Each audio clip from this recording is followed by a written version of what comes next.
Bonjour à toutes et à tous, on démarre ce tour de la presse sportive dans l'Hexagone avec au programme hier soir un choc entre l'Olympique Lyonnais et l'AS Monaco, deux prétendants pour la course à l'Europe.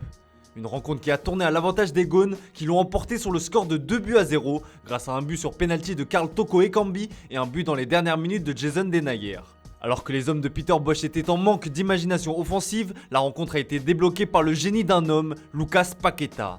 Le journal L'équipe ne manque d'ailleurs pas de le souligner en ce dimanche matin avec sa une, le cadeau de Paqueta. Une petite demi-heure lui a suffi pour illuminer la rencontre de son talent, comme en témoigne sa passe aveugle pour Emerson.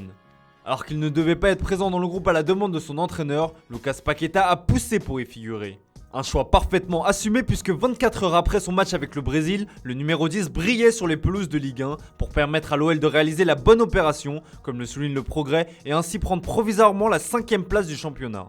Car un peu plus tôt dans la journée, le LOSC a de nouveau chuté. Grâce à un but de Vital Nsimba en première mi-temps, Clermont le promu s'est offert le scalp du champion de France. Clermont émerveille, s'enflamme la montagne dans son édition du jour. Très mauvaise opération en revanche pour le LOSC avec déjà une 4ème défaite en championnat cette saison à quelques jours de la réception de Séville en Ligue des Champions.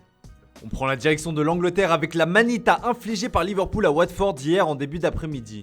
Une rencontre marquée par le triplé de Roberto Firmino, le 100ème but de Sadio Mané en Première Ligue et le nouveau chef-d'œuvre de Mohamed Salah. 2 semaines après son rush en solitaire face à Manchester City, l'Égyptien a récidivé. Après la rencontre, son entraîneur Jürgen Klopp l'a encensé comme il se doit, le qualifiant de meilleur joueur du monde en ce moment. Des mots qui figurent en une du Sunday Express ou encore du Sunday Star en ce dimanche matin. Sa performance a été énorme, il est le meilleur, nous le voyons tous. Qui est meilleur que lui en ce moment ? Nous n'avons pas à parler de ce que Lionel Messi et Cristiano Ronaldo ont fait pour le football et leur domination, mais actuellement, il est le meilleur, a lâché son coach. Le joueur de 29 ans marche sur l'eau en ce début de saison, mais plus que jamais, c'est sa situation contractuelle qui cristallise toute l'attention.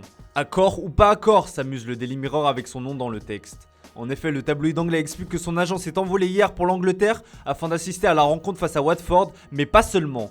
Son objectif serait ainsi de négocier un véritable jackpot pour son protégé, avec des émoluments estimés à plus de 500 000 € par semaine. Des chiffres qui ont de quoi donner le tournis, mais qui est loin d'être illogique compte tenu du niveau actuel de Mo Salah. On reste outre-Manche avec la claque reçue par Manchester United face à Leicester. Dans un match totalement fou, les coéquipiers de Cristiano Ronaldo se sont finalement lourdement inclinés face aux Foxes, 4-2.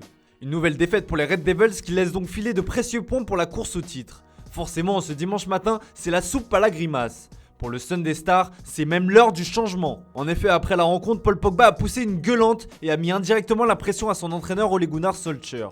Nous devons changer quelque chose, on ne comprend pas, c'est frustrant, mais il va falloir découvrir les raisons de cet échec très rapidement pour lutter avec les autres. Pour jouer le titre, il faut gagner ces matchs en particulier, même s'ils sont très difficiles, que nous jouons à l'extérieur. Nous devons retrouver la bonne mentalité, la bonne tactique et rester ensemble, a confié le champion du monde français.